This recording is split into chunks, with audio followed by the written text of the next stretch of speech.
Okay, let's dive into this really remarkable story from the Hebrew Bible.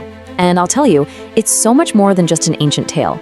It's this incredibly human story about loss and loyalty and how things can turn around in the most unexpected ways. Wow. I mean, just listen to that. This is the promise that sits right at the heart of our entire story. And you have to understand, it's made in a moment of absolute crisis.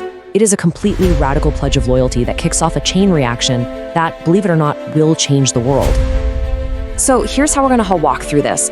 We'll start with the crisis, then look at some of the ancient laws and customs that really drive the plot forward. From there, we'll dive into this incredible theme of kindness, and then we'll get to the story's absolutely mind-blowing conclusion.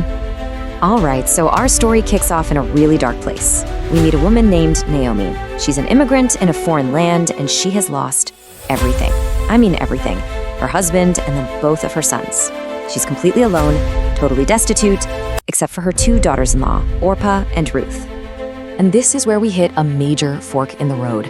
Naomi tells both young women, go back to your families. You have a life there. And Orpah, well, she makes the totally logical choice, the sensible thing to do. She leaves. But Ruth, she refuses. The original text says she clung to Naomi. You see, Orpah's very practical choice is there to show us just how incredible, how almost irrational Ruth's loyalty really is. It just shines so much brighter in comparison. So you have to be asking, right? How on earth are two widows with no money and no one to provide for them going to survive?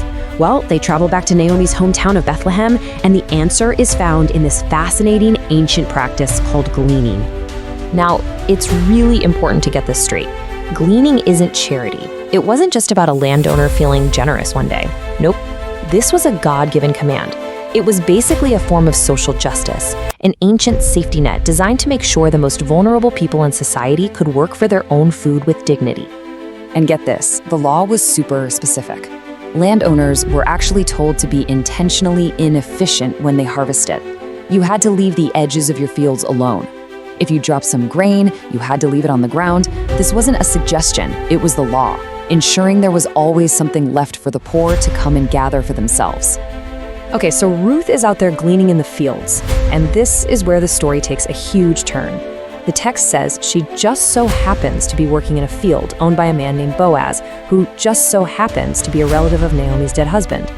This encounter brings up a super important legal idea, the kinsman redeemer. The Hebrew word for this is goel. It literally means to redeem, and it's a title for the closest male relative who had a duty to protect the family. You've got to understand this concept, because the goel is the absolute key to unlocking the entire rest of the story. And if you're wondering just how central this idea is, check this out. The word goel shows up 23 times in this one little 4-chapter book. The author isn't being subtle at all, right? They're basically shouting, hey, pay attention. This idea of redemption is what this whole thing is about. So what did this goel actually have to do? Well, he had a few huge responsibilities. He had to buy back any family land that had been sold. He had to bail out a relative who'd been sold into slavery. And, most important for our story, he was supposed to marry the widow of his relative to make sure the family name wouldn't just die out. So Boaz is a goel. Great. But wait, there's a plot twist. Turns out there's another relative who's actually closer in line to redeem the family. But when this guy finds out that redeeming the land also means he has to marry Ruth, the foreigner, he backs out. He's worried it'll mess up his own inheritance. So he publicly gives up his right, which clears the way for Boaz. So we've got all this legal stuff, right? But that's not the whole story, not even close. Running underneath all the action, there's this powerful, beautiful Hebrew concept called hesed, and that is the real emotional engine of this story. Now, hesed is one of those amazing words that's almost impossible to translate with just one English word. It's like a deep, loyal, committed love. It's kindness that goes way beyond just doing your duty. Think of it as steadfast love, plus mercy, plus faithfulness, all rolled into one. And we see it from pretty much everyone in this story. And here's the really beautiful thing about hesed in the book of Ruth. It's contagious. It's not about one-off acts of kindness.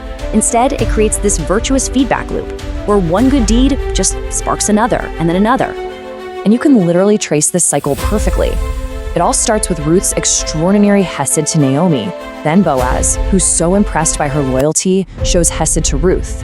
This leads them to get married, and finally, God shows hesed to everybody by giving them a son, saving the family line from extinction.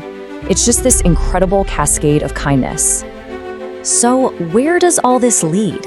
All this loyalty, this justice, this hesed? What's the big finale? Well, let me tell you, it is way, way bigger than just one family finding a little bit of security. What's so powerful here is that this story shows it's not about just one hero acting alone. It's about a whole community. You've got Naomi, Ruth, Boaz, even the town elders at the city gate. Everyone plays their part, showing kindness and fulfilling their duties to turn a totally hopeless situation completely around. And you can just feel the joy in the community when Boaz finally steps up and marries Ruth. When they have their son Obed, it's not just a private family moment. No, the whole town celebrates. This is a public victory. Naomi's future is secure. Her family name will live on. It's this beautiful, shared moment of redemption. But the story isn't over. The book ends with this absolute shocker, like a total mic drop. Their son, Obed, he grows up and has a son named Jesse. And Jesse, well, he becomes the father of David. Yep, that David, the greatest king in the history of Israel. So let that sink in for a second.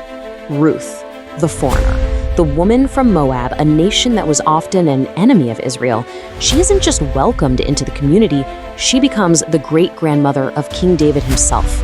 Her radical loyalty and kindness literally weave her directly into the royal and messianic lineage of Israel. And that's really the powerful question this story leaves hanging in the air, isn't it? It makes you wonder about our own lives. How can our own seemingly small choices, our acts of loyalty when it's tough, our commitment to kindness, how might they be rippling out and shaping history in ways we can't even begin to imagine?